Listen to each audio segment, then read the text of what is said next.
had no more ability to push through. We needed to actually take some drastic action to survive. We talk about us leaving as an act of desperation, but covered in peace. It was the only thing that made sense. In reality, this incredibly brave and courageous decision that we made to pursue healing when it didn't look pretty, surrender opened a doorway of healing and a doorway of a future that we could not have imagined. You don't need to sell everything and go travel the world. Just keep going to take the little steps forward. What if thriving wasn't about getting life perfect? But learning to find peace and purpose right in the mess. I'm Kelsey. And I'm Tom, and we walked away from the version of life that looked right to build one that feels alive. We'll talk about the beauty and the struggle, from parenting and marriage to faith, well-being and travel. This is The Whole of Us. Have we got a story for you guys today? Oh man, it's a cracker. In episode 1, we talked just very briefly around the reason why we started to full-time travel. Yeah. So I thought today we would take you deeper into the story, which we actually haven't shared a lot of. No. We've touched on it.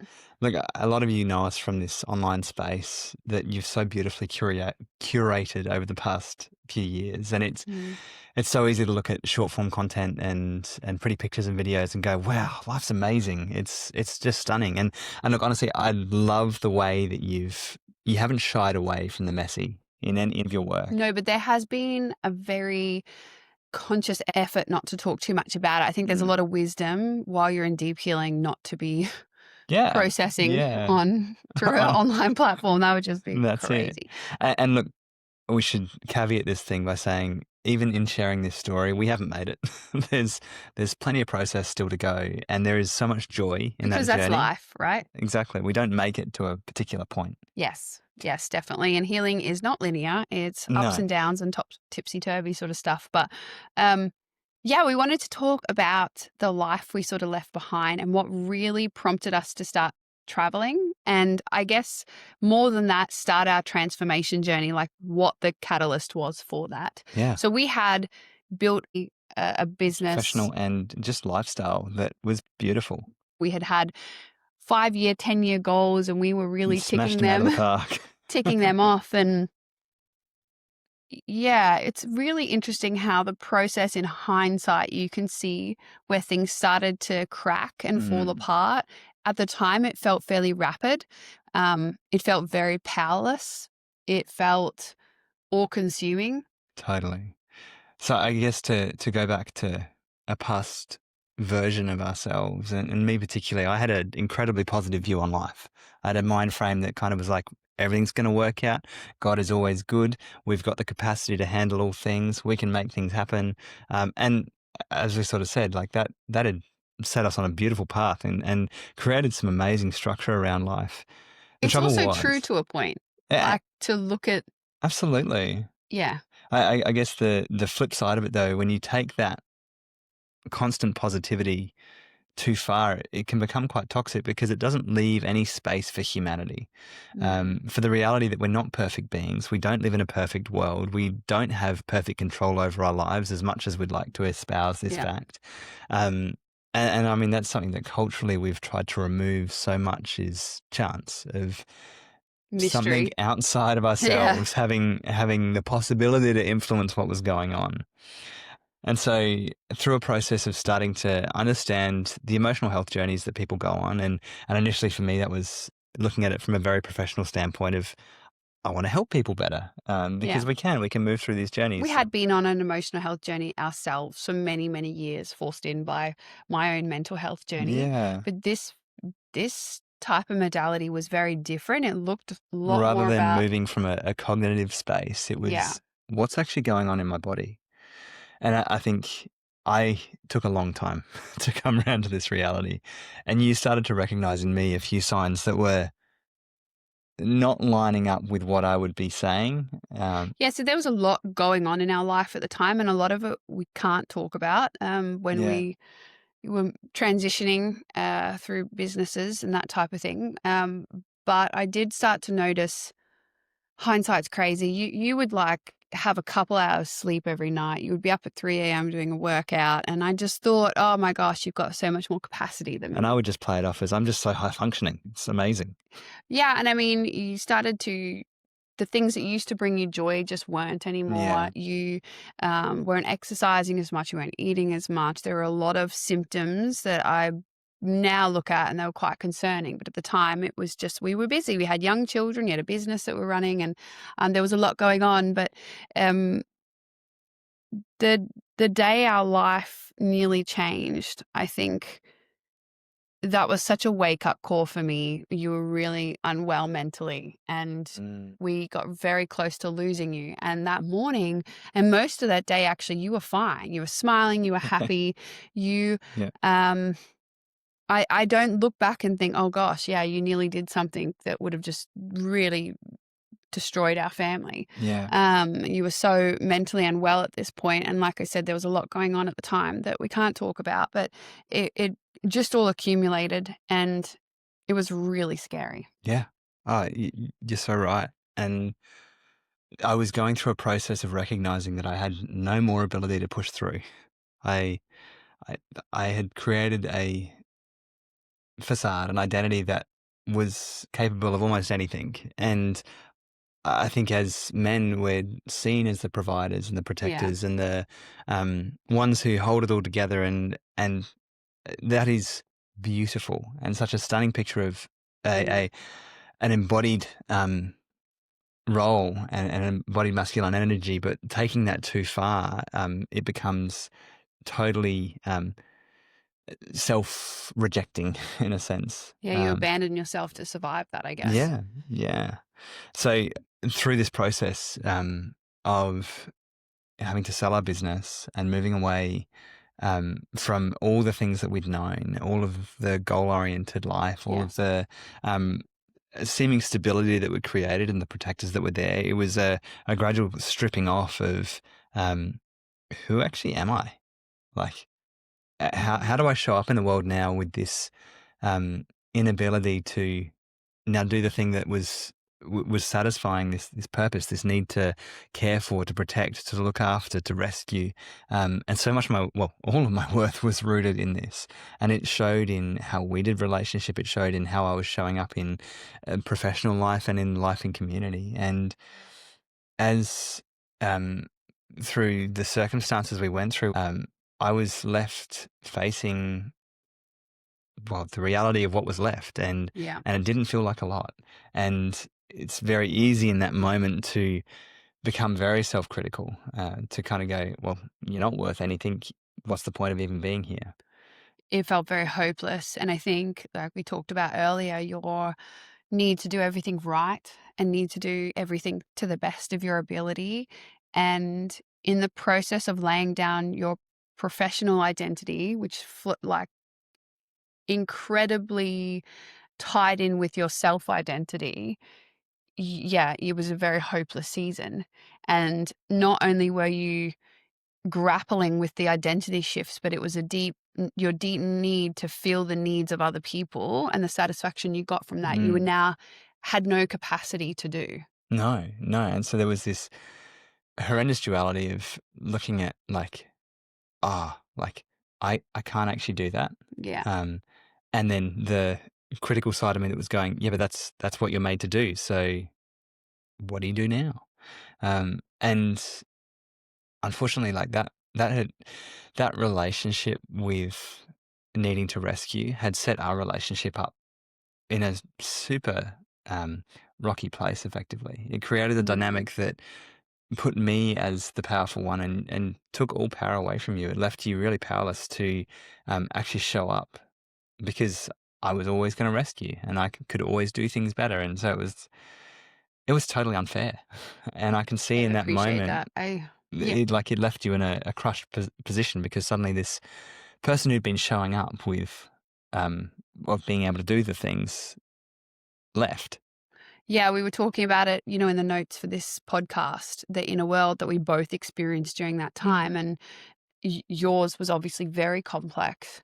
And it was difficult. And I can feel how tender this feels even now, of the safe person, the person who held it all together, falling apart, and this deep mistrust that was created, and deep awareness of abandonment. and in the years following, how much work we've had to do to recreate trust in our marriage. And this felt very confusing too, because your protectors in the way you serve and your selflessness and your rescuing just look really, really pretty. Whereas my background has not looked as pretty. It's been very victim mentality, self-focused. And that journey in itself felt messy because you've always been looked at as the shining star, and I've always felt like I was the wife dragging you down. And so I think when you went through this like undoing, I can feel the emotion. Yeah, when you went through your undoing, it left me really alone because I already felt like I'd failed Yeah. so much at being a good wife, and or not even a good wife, but a person. It was very difficult to see how you had left me powerless and how your behaviors had contributed to my staying in the victimhood. I also had a lot of ownership in this too, and we've discussed that, but it was so scary. Even the concept of suicide and you choosing to abandon us in that capacity was really hard to understand and very lonely, because people in crisis tend to be really great, but in the prolonged state of healing, people get tired, they don't understand it, it's exhausting. And healing, as we've found, is not linear and it's not fast, it's slow. Yeah. And so the day after you nearly lost your life, I went to church and someone came up to me and they obviously could see I was in a, gosh, I feel like I was just shell shocked, but I obviously Yeah. looked pretty forlorn or sad. And they just came and started praying over me and were like, I declare joy over you and I just rebuke all the heaviness off you in this season. And it was just not what I needed at that time. Yeah. People are very uncomfortable with pain, especially long-term pain or chronic pain or just the process. They just want to fix you.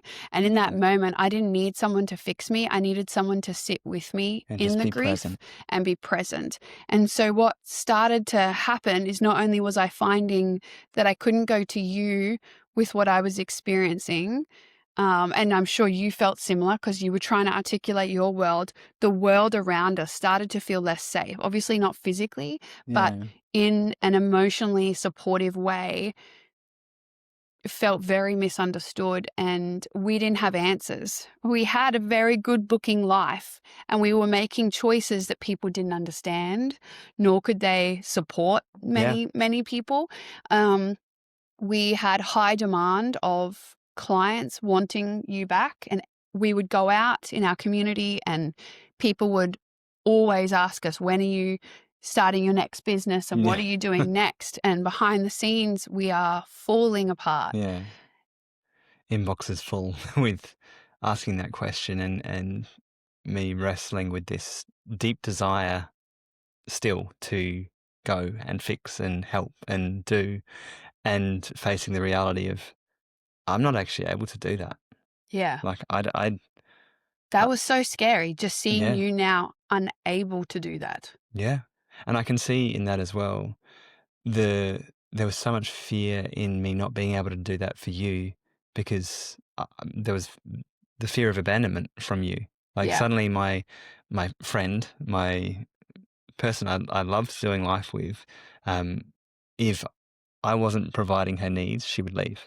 Yeah, that was real. We had set ourselves up so perfectly to, I don't want to say fail, but But to hit a point of capacity where we had to change.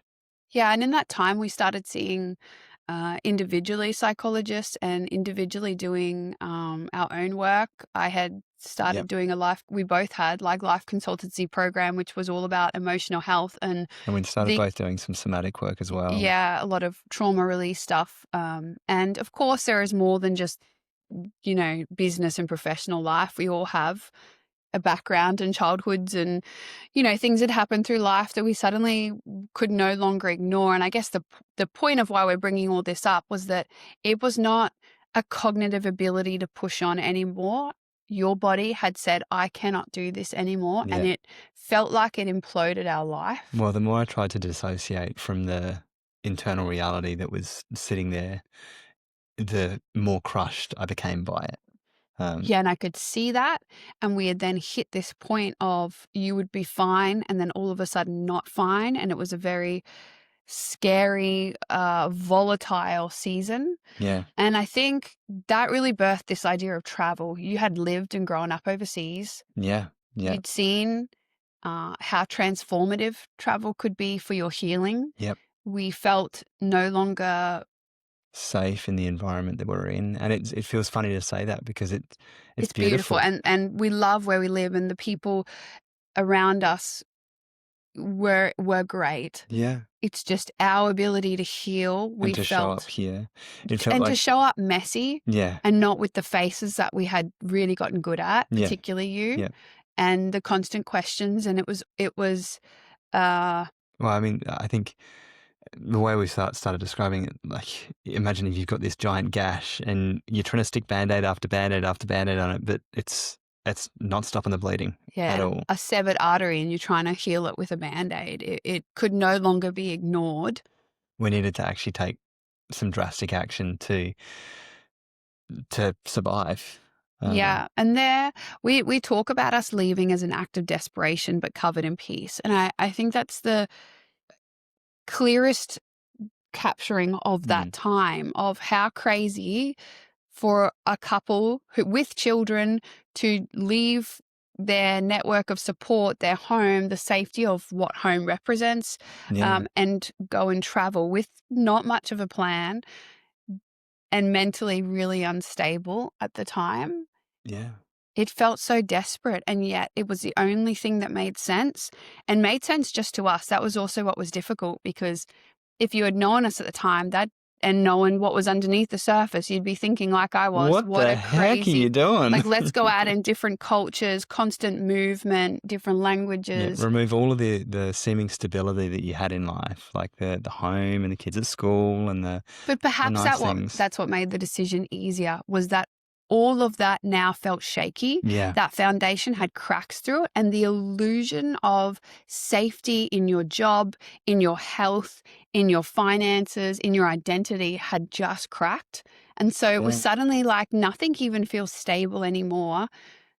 And this is our home. So it's sort of, absolutely. Like we were confronted with the reality of life not being guaranteed. Like existentially, we there is nothing. There is so little physically that we can hold on to that actually gives us meaning or purpose. And it's not to say those things are bad. It's not to say that like it's oh, they're not so okay to important. hold on to like a home or Absolutely. community. It's crucial in many senses. Like we need security, and whether that's true security or perceived security, like our brain doesn't know the difference a lot of the time. And so creating structure is so necessary. But like I say, when the structure was so unsafe and was crumbling, we needed to do something different to help realign ourselves and bring ourselves back to a place of what can we actually hold on to? Yeah, we've talked about this crushing season most of the last year from a place of real victimhood. It felt like there was a lot outside of our control, and it didn't feel like we had a lot of power. In actual reality, as we've gone back, we're now starting to reframe it in our brains of this incredibly brave and courageous decision that we made to pursue healing when it didn't look pretty. It looked really messy. There was very few people that could understand what we were doing. Yeah. And also part of that was our decision to protect that space as well. But I guess the take home message for us as we surrendered into a season of a lot of unknown was that it was actually a really brave thing to do. It's like it made us feel powerful, important, or loved, and laying them all down, a true surrender of it all, actually opened up a doorway of healing and a doorway of a future that we could not have imagined. Yeah. It has been the best decision we ever made. And we are very big advocates of you don't need to sell everything and go travel the world. In fact, we would highly argue against that. Discourage most people. Most people, totally. And so it doesn't have to be a huge drastic step, but I think it's looking at the things that you are holding on to so tightly. And then just having a little curiosity, just starting to ask a question of, I feel very attached to this. What would happen if I just loosened the reins a little bit? Just a little. Just a little. And I think so much of this capacity has grown from beginning to remove black and white language from Yeah. how we view the world and how we operate in life. General penchant is to go, there is two options, it's this or that, and that's it. Yeah. Because it's easy to have conversations, it's easier to rationalize things when there is only two options. To acknowledge that there's actually maybe some grey area here. Well, things we there don't might know. be some things that we don't know. We Yeah. don't have the capacity to hold. We don't, like to sit into that space has been some of the most challenging and some of the most beautiful conversations that we've shared, and that Yeah. and it's opened the door to options that we just didn't think was possible. We couldn't have imagined. We haven't really talked about our faith in this season, but it was an all or nothing. It swung between the two. Totally. There was the absolute despair of God's abandoned us. Like, we're lost. Like, we're totally, all the structure and security around us has crumbled, and God's obviously left Where us are you? because And then it was the coming into the room, finding you on your knees, weeping, and just a guttural surrender of it all. there is a reality of when we acknowledge the limited stability of any security that we have in this world, we have to then go, is there any security outside of ourselves? Is there any stability in an eternal perspective? Well, I think the piece we had on this season didn't make sense to a lot of people, but the surrender and obedience was thrilling. Mm. So we look at it as, it felt like a crushing season, and it ends up being the most transformative thing to have ever happened to our family, the best decision we ever made. And I think the encouragement is, if you're in that crushing season, number one, just keep going, to take the little steps forward, little scooches we used to call it, because a step felt too big. That was far too big. Trusting the process, that healing doesn't have to, it often is not fast, No, I it's think slow. one of our favourite comments from things that we've learned is the pace of love is slow. Yeah. And to lean into, okay, even if I can't experience a overwhelming sense of love right in this moment, is there 1% that I can feel more? Is there just a small amount that I can go, in this small thing, it's okay? And that safety gets you to the next thing and the next thing. And life is so much more thrilling and exciting than we give it credit for. And we want so desperately to know what's next and to have the safety of what's coming next. But I would challenge you to just live a little bit more on the unknown, because you create opportunities and open doors that you just couldn't imagine. Yeah. And that's where we find ourselves, that actually surrender is so sweet and so deeply beautiful, but it is also painful. Yeah, we can hold both. Yeah. I think that's a lesson we've even learned in the last month, as we lay things down and hold again the, how much of my identity is getting tied up in this? How much of my worth is getting tied up in this thing that is probably outside of ourselves? I think the letting go makes space for what you actually truly long for. And that is so exciting. Check out episode 1 if you want more of the backstory. And in the next episode, we're going to talk more about the process. Yeah, of what travel actually looked like for us. We said yes. And then what next? What next? So look, we'd love you to like, subscribe, share on whatever platform you're listening to this on. We'd love to hear your comments as well. Or questions. Let us know what you think, and nothing's off limits. See you later. Bye.